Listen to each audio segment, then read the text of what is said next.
Pak Susno, beberapa waktu yang lalu di Semarang ada kejadian seorang anggota polisi menembak pelajar yang akhirnya kemudian meninggal dunia ya Pak ya. Iya.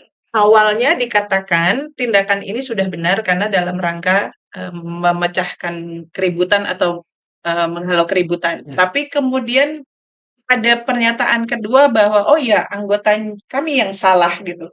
Ini bagaimana Pak sebetulnya Pak? Ya, ini suatu kejadian yang sangat menyedihkan ya.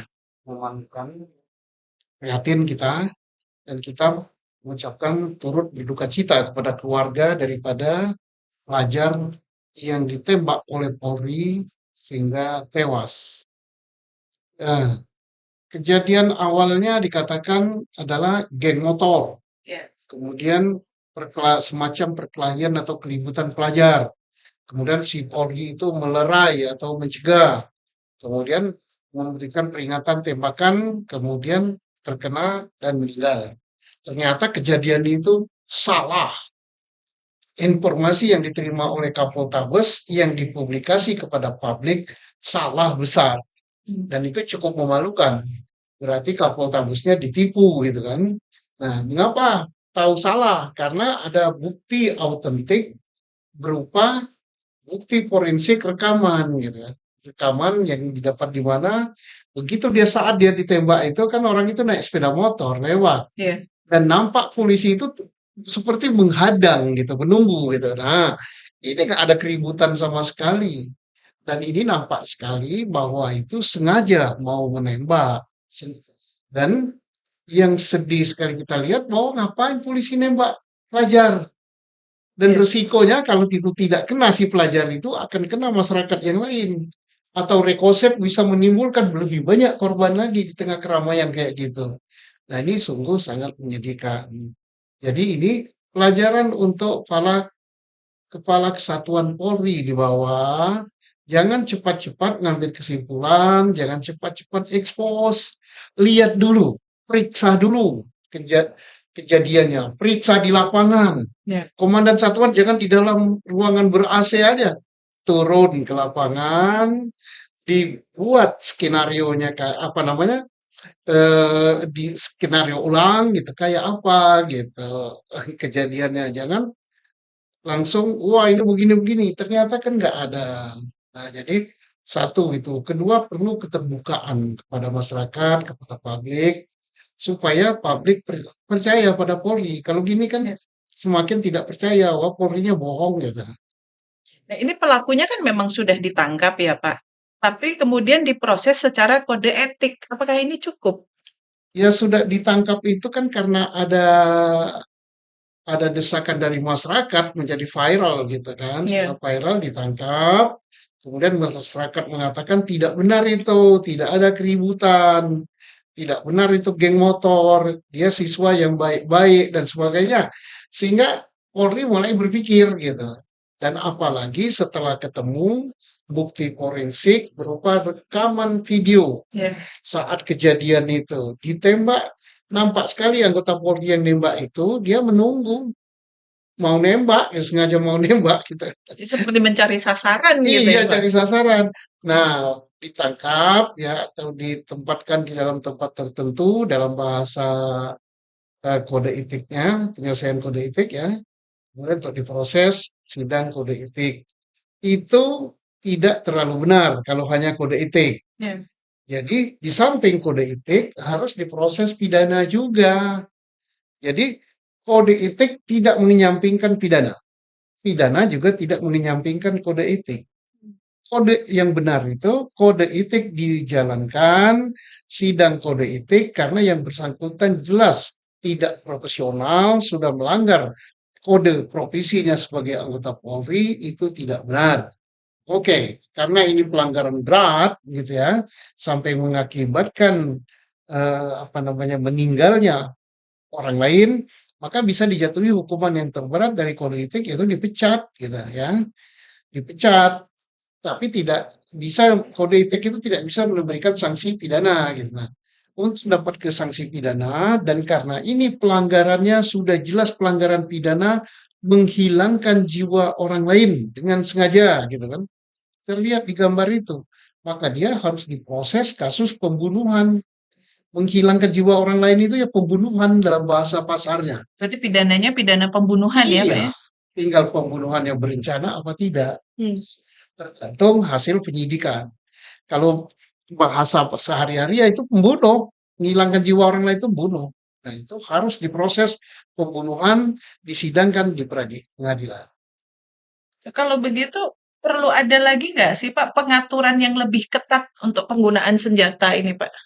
Sekarang ini penggunaan senjata itu diatur dalam keputusan Kapolri ya, Perkap. Ya. Belum ada Kemudian undang-undangnya ya Pak? belum ada undang-undangnya. Jadi Perkapnya itu memang diatur internal Polri.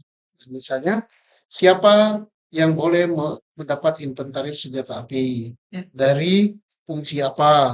Apakah fungsi serse, fungsi lalu lintas, fungsi intel itu siapa saja yang boleh. Untuk mendapatkan senjata api itu bagaimana? Misalnya ada kewajiban untuk tes gitu, psikotes gitu. Ya. Ada kewajiban untuk dites kemampuan dia menggunakan senjata api, mampu apa tidak.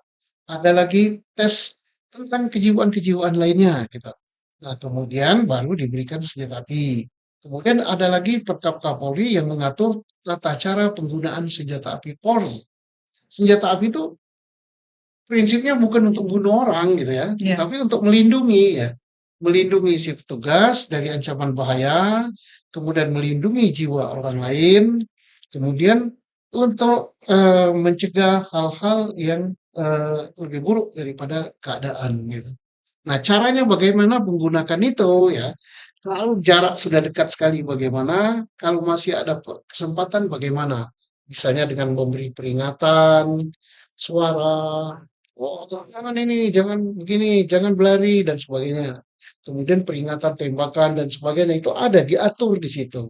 Tapi kalau kejadian di Semarang itu kita tidak mendengar sama sekali Ya. peringatan-peringatan itu.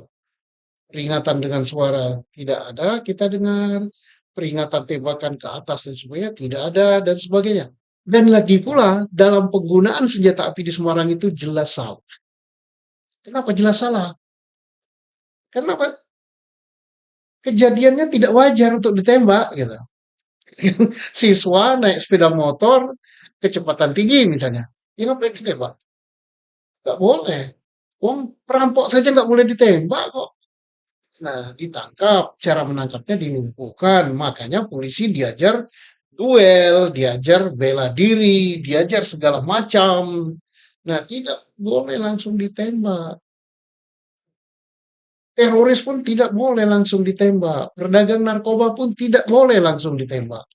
Bagaimanapun jahatnya mereka, mereka itu pemilik negara ini. Jiwanya dilindungi oleh undang-undang. Nah, baru boleh diambil jiwanya kalau sudah dijatuhi hukuman mati. Nah, kebetulan hukuman mati di Indonesia adalah ditembak. Ya. Ada prosedurnya, yaitu dengan undang-undang. Nah, kalau tembak gitu aja ini pelanggaran HAM berat ini. Nah, apakah polisi tidak boleh menembak sampai mati? Boleh, sampai sekarang boleh. Ada perkapnya. Ya. Tetapi aturannya ada, sangat ketat sekali. Tidak boleh nongol gitu, duar tembak. Nah, makanya lebih bagus tentang penggunaan senjata api oleh Polri ini diatur oleh undang-undang. Kalau diatur oleh undang-undang, maka yang mengaturnya rakyat. Rakyat melalui perwakilan kita di DPR, khususnya Komisi 3, membuat bagaimana tentang tata cara inventaris, tata cara izin, tata cara penggunaan senjata api oleh anggota Polri, siapa saja anggota Polri yang boleh diberi inventaris senjata api, dan kalau ada kejadian yang penyalahgunaan senjata api, apalagi salah tembak atau menembak tidak sesuai prosedur, ini harus diatur dalam undang-undang itu. Bagaimana cara menyelidikinya? Apa cukup oleh anggota Polri Ya. atau harus melibatkan pihak ketiga? Kalau anggota Polri kan orang bilang mah jeruk makan jeruk ini. Jadi harus diatur. Kalau tidak diatur ya seperti sekarang, Polri ngatur sendiri. Ya. Jangan salahkan Polri membuat aturan-aturan ini karena daripada tidak ada. Ya. Yang salah siapa ini sebenarnya? Yang salah DPR kita. Komisi 3, komisi yang mau mengkon Polri, nggak ada aturannya yang dibuat. Nah, mestinya DPR mengatur tata cara penggunaan senjata api. Termasuk juga kita tidak punya undang-undang, hanya ada ordonansi zaman Belanda tentang senjata api yang dimiliki oleh masyarakat sipil itu harus izin pada Polri. Itu diaturnya dalam ordonansi made in Belanda, yang made in Indonesia nggak ada. Kenapa nggak ada? Karena DPR yang tidak buat. Salahkan DPR, jangan salahkan Polri.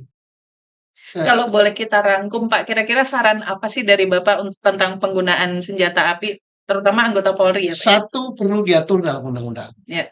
Yang diatur itu apa? Diatur syarat-syarat untuk mendapat inventaris senjata api. Siapa saja, bagaimana caranya. Kedua, cara penggunaannya gimana? Hmm.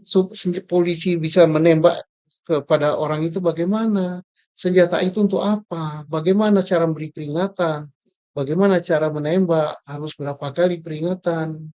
Yang berikut, kalau telah terjadi penembakan mengakibatkan orang yang ditembak itu luka berat, luka ringan, atau mati. Ya. Siapa yang harus menyelidiki? Apakah cukup Polri saja atau melibatkan pihak ketiga? Sebaiknya melibatkan pihak ketiga. Kan? Apa cukup Polri dengan Kompolnas? Orang sudah nggak begitu yakin dengan Kompolnas karena Kompolnas dianggap corongnya Polri, ya. Jadi libatkan pihak ketiga saja.